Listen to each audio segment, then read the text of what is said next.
So today we're going to talk about cultural context in human-centered design. Yeah, before we go into the topic, I would like to introduce you to Shopify. Maybe you already know Shopify is a global e-commerce company from Canada.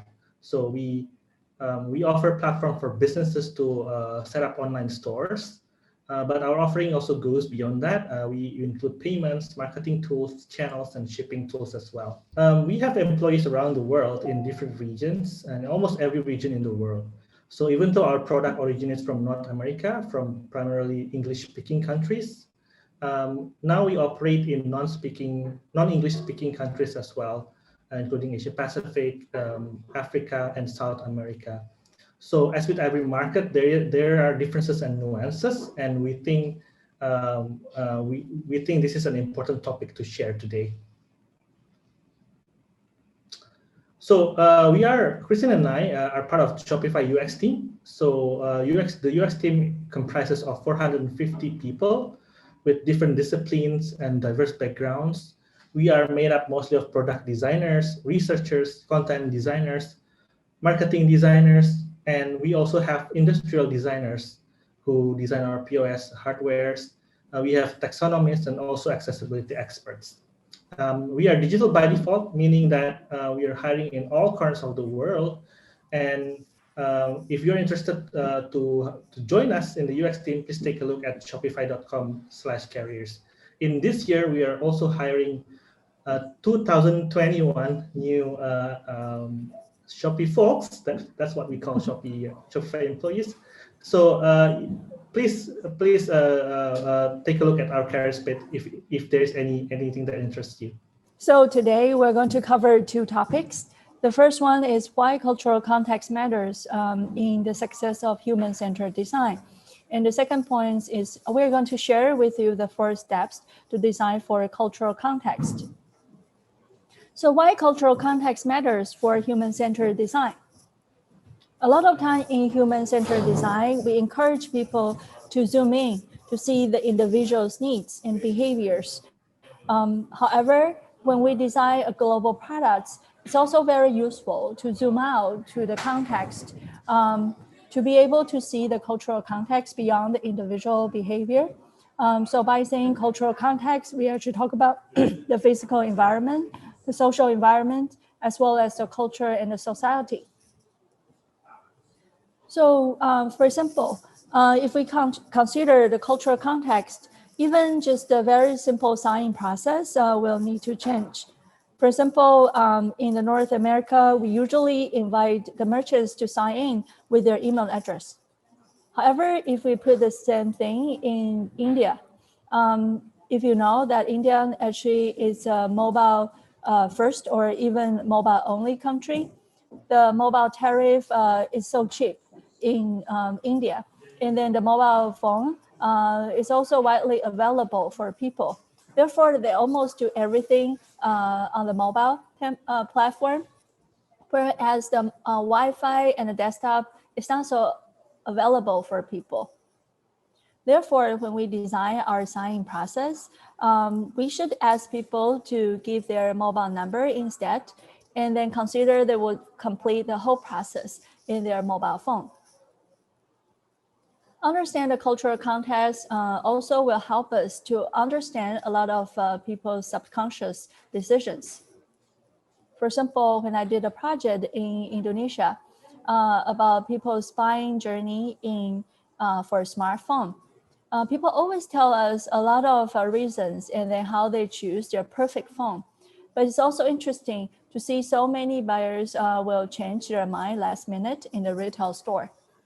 We didn't know the true reason until we actually travel to the retail store with our participants. We experienced the traffic in Indonesia, Jakarta, is so bad. Therefore, when people travel for 2 hours in the traffic to the retail shop, but they realize the ideal phone is not available, they usually will follow the salespeople's suggestion to change to another also well-known brand, and then the model with similar price and spec, because they just don't want to go back home empty-handed. When we design innovation, we often talk about this innovation adoption map. We know that it's actually pretty easy for people, for the early adapters to accept innovation because they are just willing to learn, willing to try. But it's difficult to design for the mass. There's always a gap. So how to bridge the gap? It is to understand the cultural context, because the cultural context is like the earth for the innovation product. If we understand it well, so we actually give those innovation a better chance to survive in people's life. Now we are getting into the 4-step framework to design with cultural context.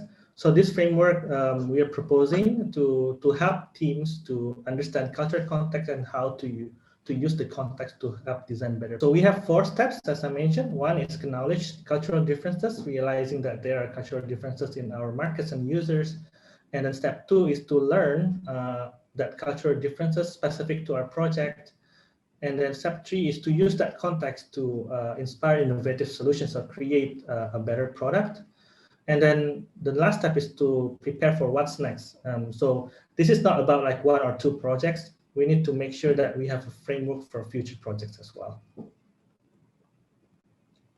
Step 1 is acknowledging cultural differences. So what does this mean? We start with realizing that people are different and they have different contexts, they have different culture, they live in different places. They might have similar needs and desires, but there are details in these similarities. So first that we need to do is to always challenge assumptions and avoid generalizations. I always use this mentality, like I need to understand where the product is coming from. For example, Shopify is from Canada, so I understand like the product was designed with the context of Canada in the first place. And then when Shopify comes to Asia Pacific, so we need to understand where and who are the users of Shopify in this region and how are they different from the users in Canada. I'm going to walk you through some examples. So in my previous project before Shopify, so I designed a website for a travel marketplace. So this platform allows us to book vacation rentals, apartments, homes in other countries instead of hotels. So this company also originates from North America. So you can see like when I see all the marketing materials, the pictures, they all depict the North American audience. You see here like big kitchens, big houses, big pools. This is something that they are aspiring to get to be holidaying in. We have a strong sense of privacy here. Everybody has to have their own rooms. But when you come to Asia Pacific, for example, there is a lot of differences in first, traveling style is different. You see here on the left side is a picture of an Indonesian family. I think even in other Southeast Asian countries, they are the same. So we usually travel in a group of at least 7, maybe like more than that. So usually a family would have the auntie, the uncle, and then the babysitter traveling together.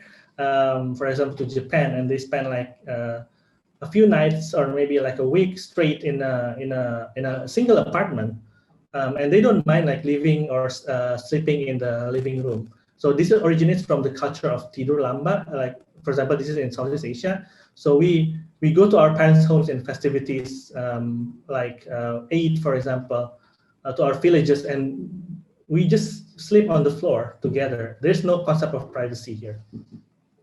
Yeah, consequently, if you see in Japan as well, not only because the space is so small, but to cater to this mentality or like this desire to be together, the apartments there are usually, they are in the living room, there are a lot of like people sleeping there. So we have like makeshift beds, maybe like overhead beds like this, sofa beds, as long as we can go together, sleep together. And we also have a Shopify context here. For example, this is our iconography study in Japan. So you see the second line on the top right is actually an icon for orders or for products. So in Japan, the iconography there doesn't work because they see it's like a filling box or like a filling water or something. So they wanted to have something more explicit, maybe like a person handling over a box or maybe a truck. And the other context on the right side here, you see like there are like different ways to design a calendar. In Middle East, weekend is actually on Thursday and Friday, not Saturday and Sunday. So every calendar that we have designed is wrong. So we need to make sure we understand the context there. The last example is pretty interesting for me personally because I'm from Jakarta, and I think Google did a study in India and Indonesia around Google Maps, Street View, and navigation. So in the US, it's a very car-centric culture, and everything is centered around navigating on like big roads and clear navigation, clear markings. But in cities like India and in Indonesia, there's a lot more to that big streets. There's a lot of like small alleyways, unregulated, and sometimes people just make shift away from between their houses. And this is something that people use to navigate the city and escape traffic jam. And if you order like a Grab bike or like a Gojek or like other ride-hailing services, they will ask you if you want to go to the alleyway. But Google in the early days, they didn't accommodate this routing. So they did a study and they finally fixed the product. So the next step is how do we learn and build the cultural context? One very simple approach is to have a cultural guide in your project in a way that you can actually treat your local recruiting and research agencies as your cultural guides. For example, when I did research in Indonesia, the agencies and also the local marketing, they're just so helpful and then can provide a lot of insights for me to understand people's response. So don't forget to involve them and ask them a lot of questions. The other thing is to see things from others' perspectives. By saying that when you do the observation, don't just do the interviews, but make sure yourself can go into people's life context to see things from their perspectives. For example, when I did design the toothbrush for rural people in China, the client actually asked us to design for people with extremely low income in the rural area. I actually did those interviews by like taking a car to those people's places. And actually, I felt so surprised at the beginning because I expected to see people with low income, but all of them, almost every of them have four floor houses and built by themselves. But once we actually walk into their house, I realized their value system is very different from the people in the city. In the city, what's valuable actually is the space, where in the people in the rural area, the valuable things are their belongings. For example, like this family, you can actually see, although they have a full floor house, but everything that they have is just in one room. It's their kitchen, their living room, and also the place that they sleep. We can also make sense of design principles by zooming out to understand the physical, the social, and cultural context. For example, I take a snapshot of the digital market space from China and also from Japan, and then the place people usually shop online for the people in Canada. And then also below, I took the screen, a picture of where people in Canada, in Japan, and also in China usually shop. Take a moment and see if you can actually match those digital space with the physical space. You probably make a right guess, right? And then you will be surprised. There's so much similarity between the digital and the physical space. In China, people enjoy very cheerful and very happy shopping environment, and they expect it to be a little bit crowded. And in Japan, people actually want everything to be put together so they can shop in a very efficient way, and they're also very eager to know a lot of detailed information. And you can also see such feature in their street. Where in Canada, when people shop, they actually appreciate the shop experience and the brand experience and then the overall atmosphere more. Therefore, they usually, instead of go to the marketplace, they will go to the individual merchant's shop.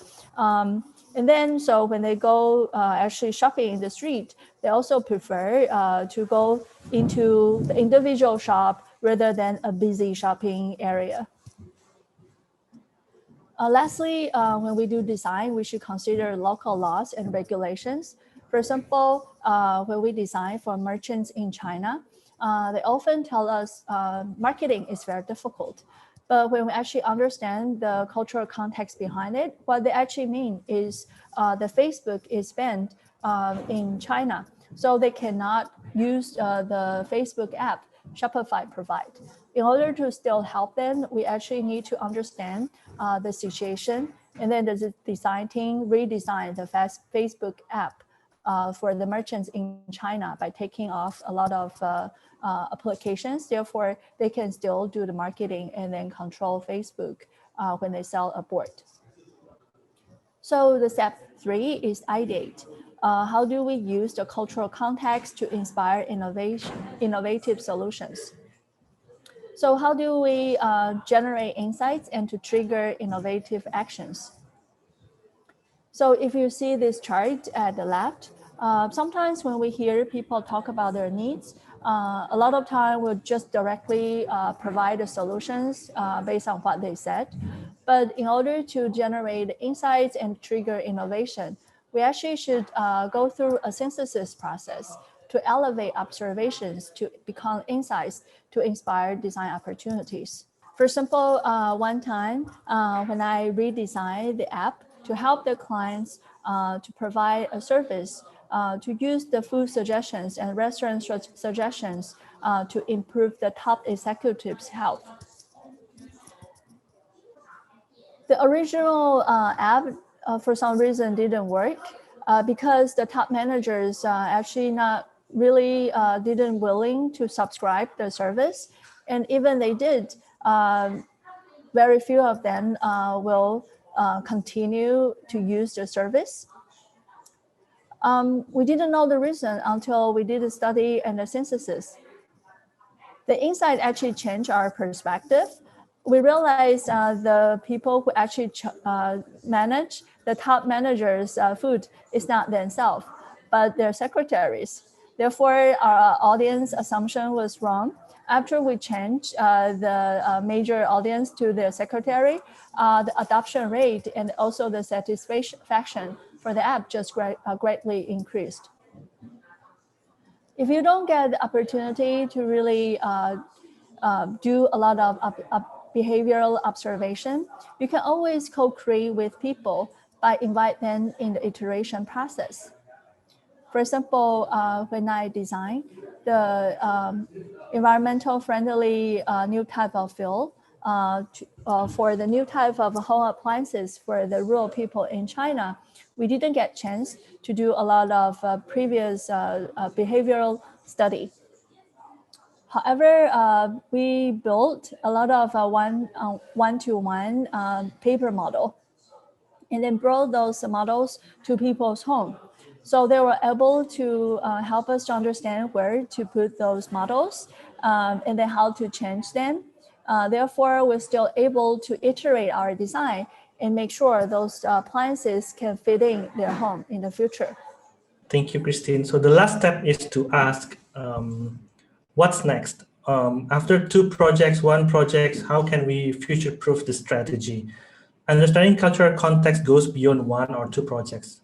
So here are some tips to build a long-term strategy. The first tip is to let local regional teams lead the way. For example, at Shopify, we have this operating model of trifecta for every market and every project. So that what that means is that we have a full set of engineering, UX, and product resources supported by discipline experts like content, research, and UX development. And usually, for example, in Asia Pacific, we have a full set of this as well, and are situated or located in this region. And they are from here as well. So they have spent a lot of years understanding this market, like Christine and I. So this makes sure that we have a local lens on every project that we are set to work on. The next thing is develop skills to unlearn and relearn. Make a culture head. Build a habit of thinking about different culture and nuances, not only for one project or like two projects, but we need to make a habit of sharing, understanding, and synthesizing all the insight that we have. For example, at Shopify, we are used to post weekly UX insights throughout our team, not only like our team within the project, but outside. And this is my favorite tip from Sanango Akpam, my favorite author. So surround yourself with digital pieces of culture you are designing for, or not digital even like. So you are what you consume. Consume books or other media that are more broad-ranging, not only related to design or UX, for example, and try diverse authors, not only like people from North America, but also from other regions. And when we already can, after the pandemic, we can travel. There's an interesting story here when in my travel across Vietnam in a 20-hour train ride in a really simple bunk bed in a simple train. So I got to spend like 20 hours with them. And that's like the only entertainment I have, no internet. So I get to know their experience and culture firsthand from that. Build a constant connection to your users. What this means is that we need to build a line of communication with the users. So we have a Bridge the Gap program at Shopify, for example, that embodies this example very accurately. So this is a program that can be participated by all Shopify employees to talk to or to get firsthand information or situation from the merchants, our users. So what we can do is that we book a time to shadow our support advisors or our support team, so that we can listen to like real-time problem solving. And if you're lucky, we can even get to like replying real emails to them. Lastly, document your learning and share to the team. Make a habit of documenting everything. So in your studies, even though there's like UX research report, make a habit of documenting in impromptu or ad hoc insights into something that's more consumable by the team members. For example, this is a playbook that our team created for for my previous project about designing for Japan, so that every designer, every engineer, every product manager can learn how to design for Japan context. Yeah, that's all. I hope you find it useful. Just a recap. So we want to make sure that we get the benefit of understanding cultural context. It matters because it defines how a product is perceived and used. It sets user behaviors. It will benefit you and also the company and the product long-term by being relevant to the market. And remember this framework. This is not 100% like you have to follow this framework. You can have your own, but basically the idea is to realize there are differences in context and market, and then learn from it, use that context to build your product, and then how to future-proof that product, future-proof that strategy. Thank you. So we share a bunch of resources here from Shopify, including our UX blog, our career opportunities, and our new cellular setup. We are very excited to get to know you. And then in our community, we are a very highly collaborative community and very fun to work with. So expect to have you to meet us. Then, of course, we share our LinkedIn profile here. Feel free to reach out to discuss about the life in Shopify or to discuss cultural context in human-centered design. Thank you. Thank you, everyone.